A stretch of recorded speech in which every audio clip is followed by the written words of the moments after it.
Msanii kutokea Nigeria Davido ni miongoni mwa wasanii waliotumbuiza kwenye jukwaa la Coachella siku ya jana, akitoa burudani kali iliyowavutia watu wengi, mashabiki wengi sana. Lakini pia katika show hiyo alimkaribisha jukwani msanii mwenzake Adekunle Gold, jambo ambalo lilifanya performance yake kawa kubwa, kali na kupendwa na mashabiki wengi sana. Lakini pia usiku wa jana huo tamasha kubwa kabisa la muziki duniani Ufaransa, Coachella, ambapo liliwakutanisha wasanii mbalimbali kutokea sehemu tofauti duniani. Kutokea Afrika alikuwa Wizkid, Tems, na walipanda jukwaa moja pamoja na Justin Bieber au vipi bana, ambapo waliimba kolabo yao maarufu ya Essence Remix.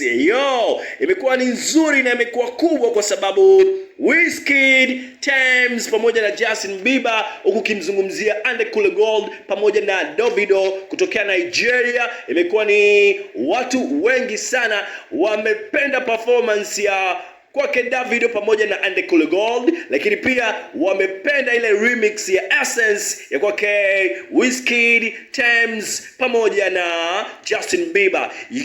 Hii ni 69 Media TZ.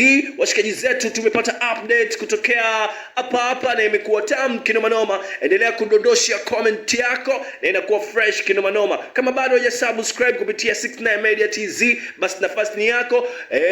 Bana, subscribe na bonyeza alama ya kengele na inakuwa fresh. Langu jina naitwa Ching the baddest, ndimu mtumbadi babalao exclusive. Yapo nimekusogezea na imekuwa tamu kinoma noma. Tukutane wakati mwingine kwenye zile update na inakuwa fresh kinoma noma. Ama ni aje?